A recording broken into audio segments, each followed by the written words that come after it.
Hi friends! In this video, I'll show you how my kids and I made a floating deck, did a furniture refresh, and created this nice, cozy space in our backyard. Stay tuned to see how we did it.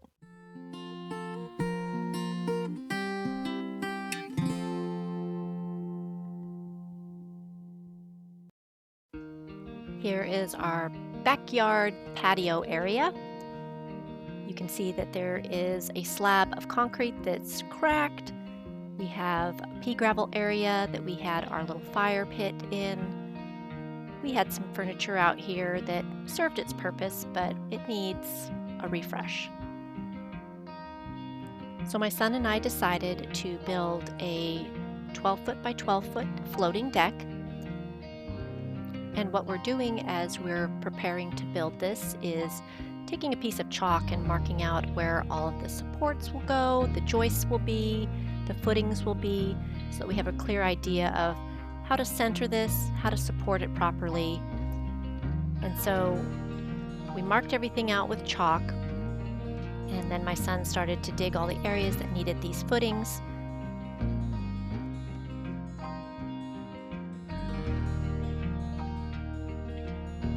These footings are important because they will be the sturdy foundation that we need as we put in our supports later when the frame is built. And so what we did is we tried to use the current concrete slab and make our footings as level as we could with it, just so that we could have a surface that we knew was going to start out as level as possible, given that ground has shifted over time, and part of it's soil, part of it's concrete.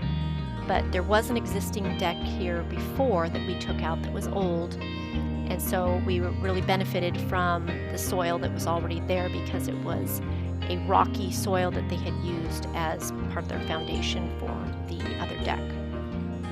So here we are, just kind of making sure everything's level, getting them in the right spots. What we did as we were researching was to make sure that these footings were every 4 to 5 feet in any direction, so that there would be proper support on these joists on the frame of the deck.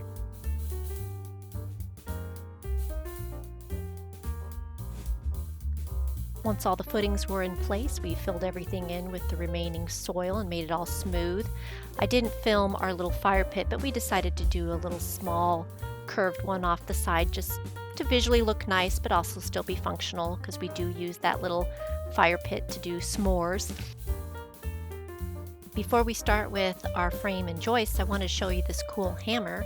It's a milled-faced hammer tooth hammer. I got it off Amazon, and it has the milled front so that your hammer won't slip off of a nail. You can see that opposed to the smooth one. It has this cool little notch in the back which allows you to fit it around your piece of lumber and straighten it if you need to.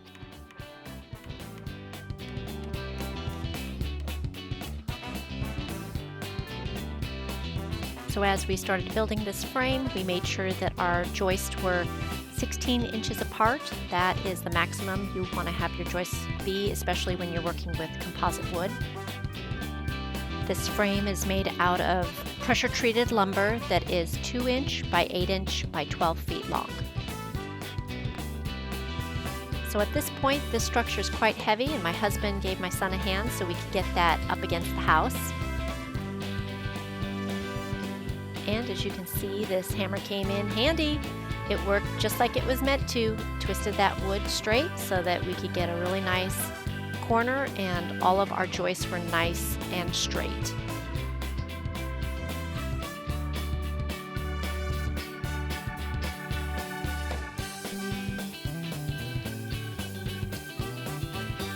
And our frame is done, so what we're doing is we're measuring each corner to make sure that we get it square so that everything fits properly when we put the decking on.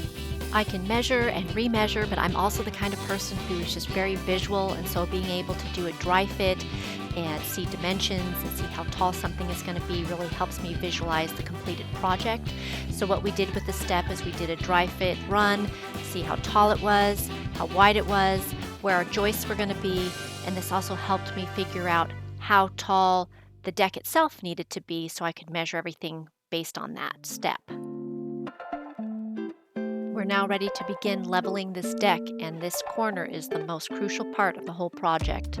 We started on this left-hand corner, and this is going to be our reference point for the rest of the deck. So we need to get it to the right height, and we level everything off of that corner. And we worked our way around in a clockwise fashion and then went to the middle and did the supports in the middle. And we did another dry fit. You can see that we have about 2 inches where one of the boards is going to have to be ripped down. We'll put that board closest to the house. We spaced each decking board with a nail that was about 1/8 of an inch in diameter, and we used that as our spacer. Most people might just screw those boards in and then come back with a circular saw at the end and trim off the excess, but I didn't feel quite comfortable doing that, so we cut each individual board to fit.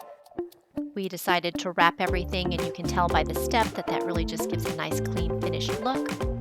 The boards were not long enough to be able to miter the ends, so we cut them so that the middle would have a little seam and the ends would have their miter, and we worked our way around the front and then onto the sides. And we didn't film this, but we ended up adding a tiny little step on the left side by the fire pit just because it seemed to be a little bit taller on that side and made sense to have a small step going onto our sidewalk.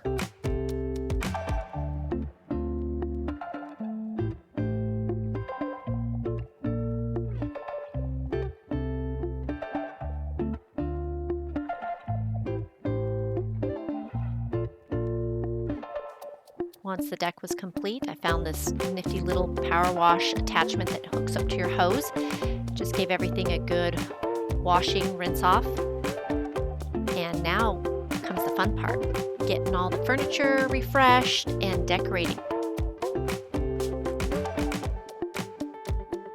While I was getting everything prepped and cleaned up and getting ready to do this furniture refresh, my husband went ahead and did a little project of his own that I did not capture for you, but you'll see here shortly this cool little project, and it includes making the space cozy and a little more private.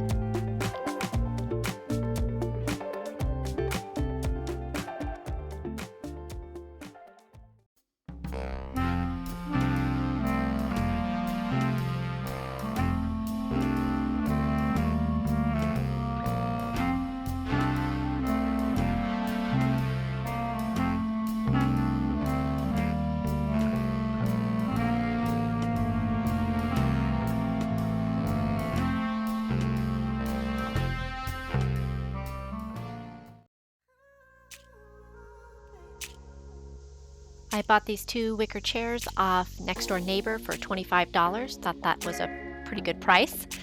They actually are in okay shape, but we decided to match them to a bench that we already had that's the outdoor plastic wicker.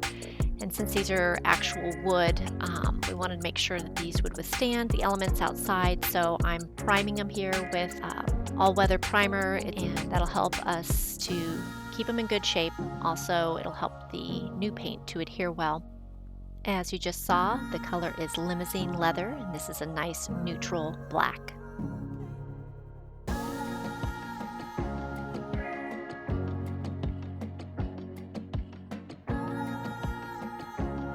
We let these chairs dry and cure in our garage for nearly a week.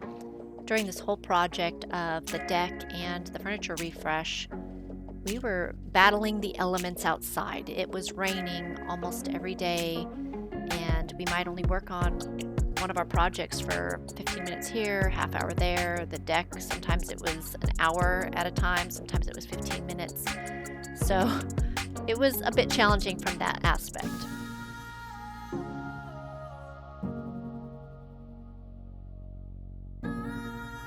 I bought all of these cushions and pillows off Amazon, and I will make sure to link them in the description.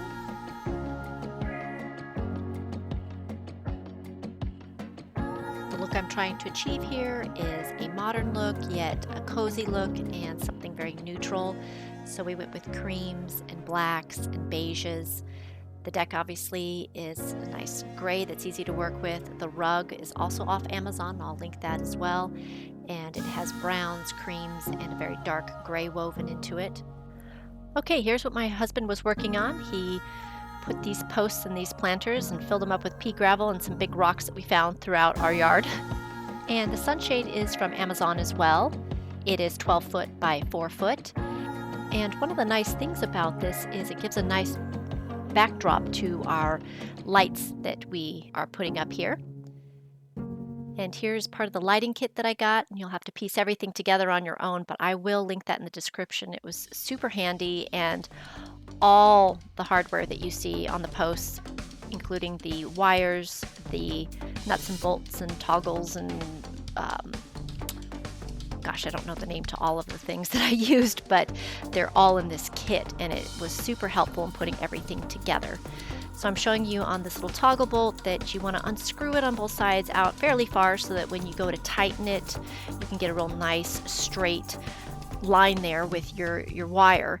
And this wire is wrapped in a vinyl coating, so it's a little bit slippery. So I have the little nut that you can squeeze there and tighten, but also this particular system here where you feed the pieces of wire on either side of these bolts, and then it has the little plate that kind of smushes the wire between them, and as you tighten the bolts it keeps it from sliding around. So it really was helpful in putting up this wire. I would highly recommend it for anybody who's hanging any kind of exterior lights.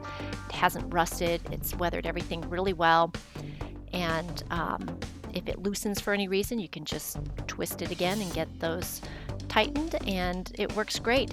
The lights that I ended up buying are off Amazon. Everything seems to be off Amazon, but yes, they're on Amazon. I'll try to link everything that I can for you. These lights are solar, and so what's nice about them is I don't have to worry about turning them on or off. They just go on as soon as it gets dark and go off when it's light. And they charge throughout the day. They've been great.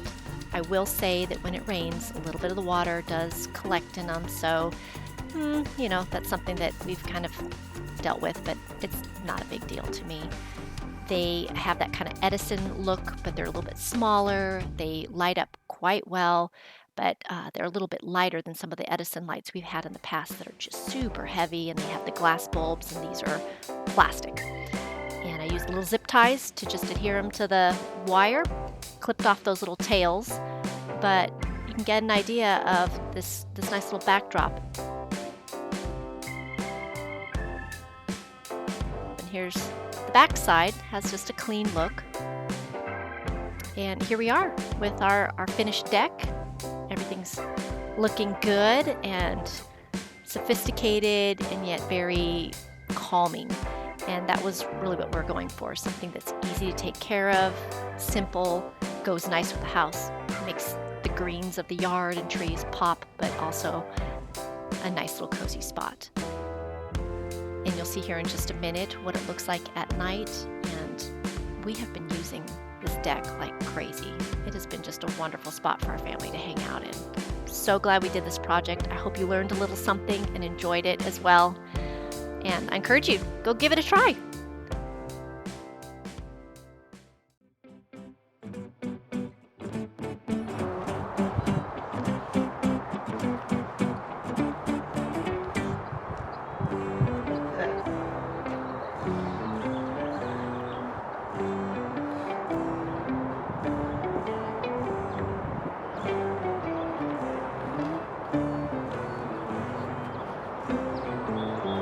Bottom. We don't have all day to mess with that stupid thing. We'll literally cut it off.